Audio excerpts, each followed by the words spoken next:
All right, this one's a lot of fun. We've discussed identity and failure and timeline and three people. Other topics that we're going to kind of discuss are things that I've learned from books that literally have changed my life. There's a book written by Gary Chapman, and it's called The Five Love Languages.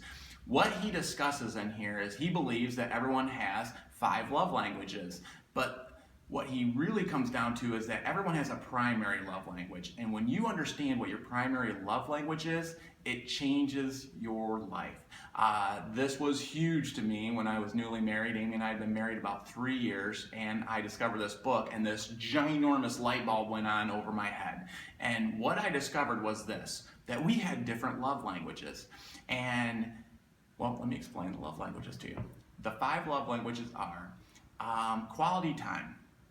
If I feel like you love me, it's because you want to spend time with me. You love to take me out to lunch, you like to go for walks, you give me calls, you give me texts, but you just basically want to spend time with me, and that's quality time. So if your primary love language is quality time, you probably like spending time with the people that you love, and you love it when they want to spend time with you.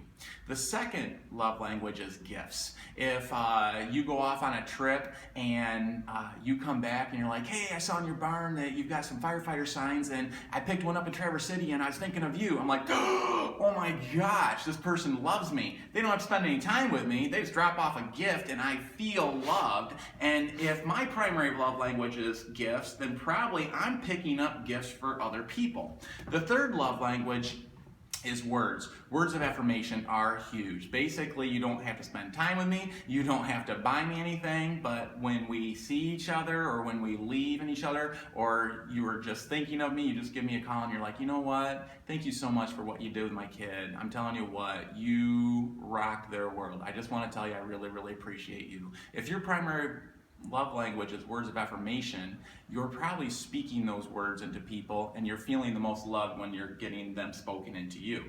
The fourth one is touch. If you just kind of are a hugger, if you like to hang and cuddle, if you basically just give them a slap on the back and go like, way to go. That touch is some people's primary love language, and we'll get back to that, but that's mine. And then the last one is, what is the last one? Acts of service.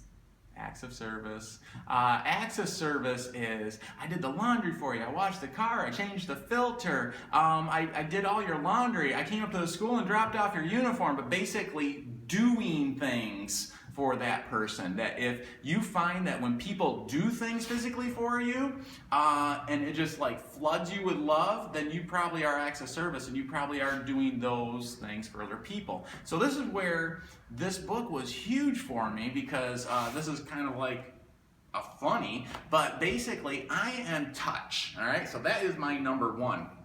Now, my last one, if I had to rank them 1, 2, 3, 4, 5, my last one is words. Now, I like it when people say that I'm amazing, but you know what? I can take it or leave it. And so words to me are nice, but I can take them or leave them. But if you want to give me a big hug when you see me, that says that you love me. Now, here's the funny thing. I married Amy, and her number 1 is, guess, words, okay? And guess what her last one is? It's touch. So isn't that funny? So here we are about 3 years into marriage, and if you were to ask me, does Amy love you? I'd be like, of course. And they'd say, like, do you love her? And I'd be like, of course.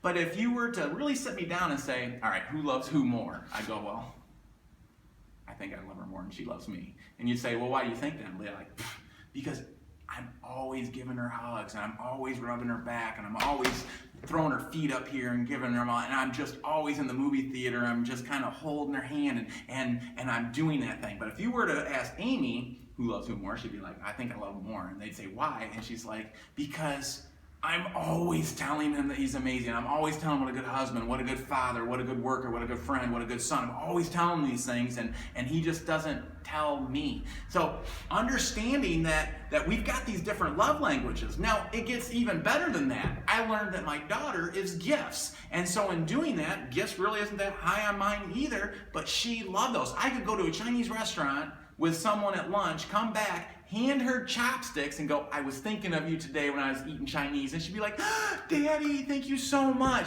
That poured into her that I was thinking of her, and I handed it to her. And if you'd go into her room 2 years later, you'd see the chopsticks, and she'd be like, yeah, you brought those back to me when you had lunch with so-and-so. And so when we would go out, we would intentionally know that Renee liked gifts, and that changed the way that we communicated love to her. Now Jackson, gifts isn't high at all on him. So do you think we spent much time buying him gifts? Absolutely not. His is quality time. So I could come back from working a 24-hour shift, give Renee a gift, her love tank was full, look at Jackson and go, you want to go play catch? You want to go play ball? You want to go for a walk? And I communicated love differently, and then I spoke words into Amy. So understanding that there are love languages is another thing that we're going to talk topically on Sunday nights. That is all.